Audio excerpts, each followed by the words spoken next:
Do you think that the rise and popularity of social media has kind of prompted this sort of thing?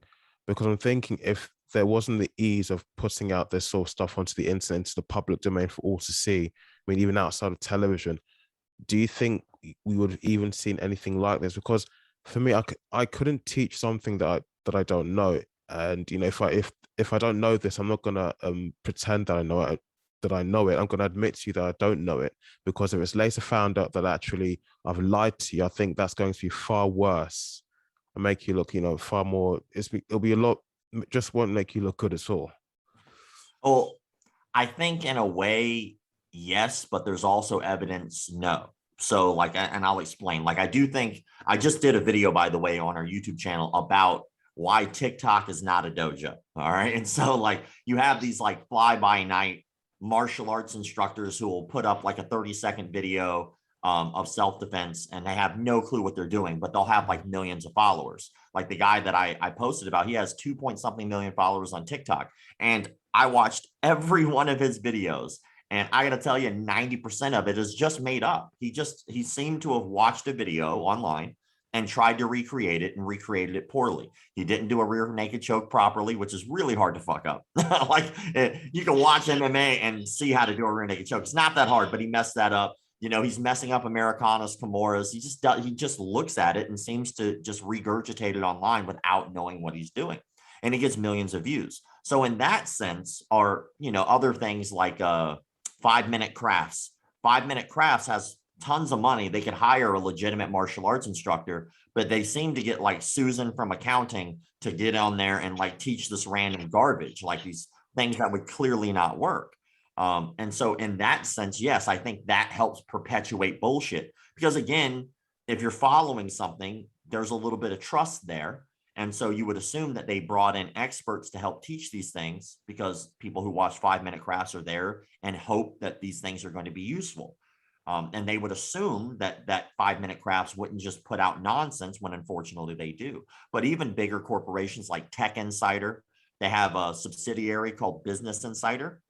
I'm sorry, Business Insider has a subsidiary called Tech Insider, and they hired this lady who like had no idea what she was doing. We did a video about that as well. And it's like, you could have afforded the real thing, but you chose not to. I don't get it. But yes, in that sense, I do think that you're correct. I do think the internet helps perpetuate bullshit. But the evidence on the other side is that bullshit would be perpetuated anyway, but in a more terrifying fashion. If you look at places like Indonesia. So Indonesia, which doesn't have like computers on every block, you know, it is a very impoverished country. And when you look at what's going on in Indonesia, they have something called Tenaga Dalam. And Tenaga Dalam translated means inner power. And it's a little bit of religion and a little bit of martial arts kind of mixed in there. But I've seen like an 8-year-old slit his throat and kill himself because he believed that he couldn't die because of this Tenaga Dalam that these people are selling, which is a lie, obviously. But they sold the lie so well that this 8-year-old child thought that they couldn't be killed because of the sword across his neck. He didn't realize it was a magic trick, a parlor trick, and actually killed himself. Or a video of a crowd of hundreds of people watching a martial arts demonstration where teenage kids were lying down on their stomach, all side by side. Then when the camera pans out, you can see like a ramp that would typically be used for a car. Then when it zooms out even more, you see a truck. And then the truck goes up on the ramp and it lands on the first kid and kills him, rolls over the second kid. Then it stalls out and the guy's having a hard time getting the car started again.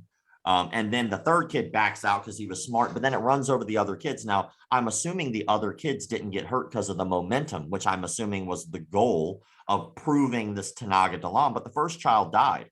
Hundreds of people watched this, thought that this kid would survive because of this inner power that was spread. But it wasn't spread through the internet like we would assume. It's spread word of mouth and culture. They've also believed that they can't be burned by acid, which is also a parlor trick. They also believe that they can jump from tall buildings, which is something you can look up online, which is a martial arts test where you have to jump off this tall building and basically not get hurt because of your inner power, and then you'll get belt promoted. Throwing giant boulders at children, which is another thing that you can find that we've posted. All of those things fall under this Tenaga Dalam bullshit, which is going to get people hurt and or killed, which I personally have seen. And so when you look at stuff like that, you would assume, like, how does this spread? Well, it spreads very much like a religion. You know, these people are going from town to town and they're taking advantage of these impoverished people, saying, hey, you might not have anything, but I can give you this power. I can give you this special ability. And that's only spread through word of mouth and seeing people in person, and these people doing these parlor tricks. But these other people who were just ignorant to the fact that that's not a real thing get taken advantage of and or die. It's a scary thing. David? Yeah. No. That's everything. Yeah, no, that is quite scary, and it's crazy to believe that. I would have thought the opposite of Ike, that in today's day and age, that people would be able to call out bullshit more, because you would have heard the stories before. I think Joe Rogan talked about one. What was the guy's name? Raphael Torrey. Yeah, and he's in jail now for murder, isn't he? He was a student of Eddie Bravo, and it was all very mystique, and he went to a forest to do a kumbate or something. I'd heard the sort. See, those were the stories that you thought you would have heard, mythical kind of stories. But the fact that it's still going on today, and that they are plastered on the internet, actually, it just boggles my mind. Because I watch some of your videos, and I'm like, there's one you have. There's a guy, and I think he's in the security or cop uniform. He does be on quite a lot, doesn't he, with the gun techniques? Yeah, that's Dale Brown from Detroit Detroit Threat Management. Detroit Urban Survival Training is what DUST stands for. But the funniest thing about Dale Brown is he gets called out by professional tactical firearms instructors. I'm sponsored by a Navy SEAL run company. Like Killcliff, one of the companies that sponsors me, the top 3 guys in that company are Navy SEALs, and they call them out on shit.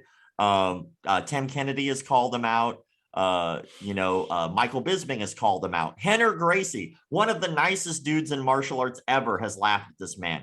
And when I'm seeing like he's got attention from these top quality martial artists who are telling him, you aren't doing this correctly, this is going to get people hurt. And rather than taking advantage of that, like any good martial artist would do, and going, you know what, since I have direct contact with some of the best in the world now, let me talk to them, bring them in for a seminar, and then I can learn how to do this better and put out better quality. But rather than that, he blocks all of them. I'm also blocked, by the way. And then he moves forward and he just doubles down on stupid. He did a video where a gun was pointing at his chest, almost right at his heart.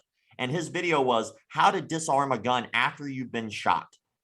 You know what's going to happen after you've been shot point blank in the chest? You're going to go, and bleed to death because you've been shot in the chest, stupid. Like, or he does these videos and he puts them out there. And rather than listening to what these critics are saying and taking a little bit of it to heart, he just ignores it. And what's really sad is now he also controls the narrative, by the way, by restricting all comments on his Instagram. So you cannot leave a comment on his Instagram. On his YouTube, he deletes all negative comments. Anyone who says anything negative about him, he does this thing where he'll block them. His newest thing is whenever people leave bad reviews, he says that the reason people are leaving bad reviews is from a racist organization. Like, dude, I've seen you get called out by literally every nationality and ethnicity ever. It's not a racist organization that's calling you out. It's people, trained people calling you out. And so that's like how he defends it. It is the stupidest shit on the planet, but people buy it. He's basically a glorified security guard. It's the strangest thing. Like, if his actual job is, if you have a problem in Detroit, you call this company, they'll show up and wait for you until the police show up. That's what they do. That's it. That's it. Oh. They charge you $1 a minute. $1 a minute. Just wait. Just to wait until the police get. Oh God. That is all they do, because they're not police officers. It's a security company.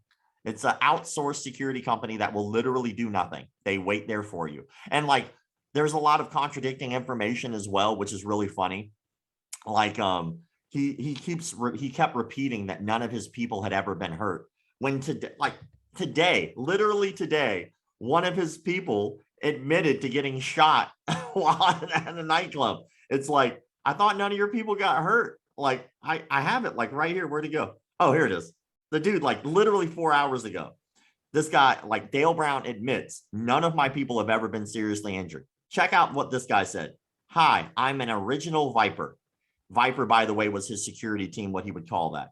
Commander Delta Training helped save my life. And by the way, he meant Commander Dale. Dale is the guy who runs it. And he calls himself Commander, which is also weird. Helped save my life. I have a bullet hole, would have hit my chest if I did not react. Instead, the bullet hit my side, and I still took out my assailant, who was trying to kill me in a Detroit nightclub. Yes, I'm an original tactical advanced Viper. Threat management teaching helped save my life. I'm living proof. Meanwhile, Dale Brown says none of his people have ever been seriously injured. It's bullshit. You got a guy like telling me right now he got shot. Like, don't you think maybe just tossing it out there that if that training helped you, that good training might help you more, you know, like maybe not put you in this situation.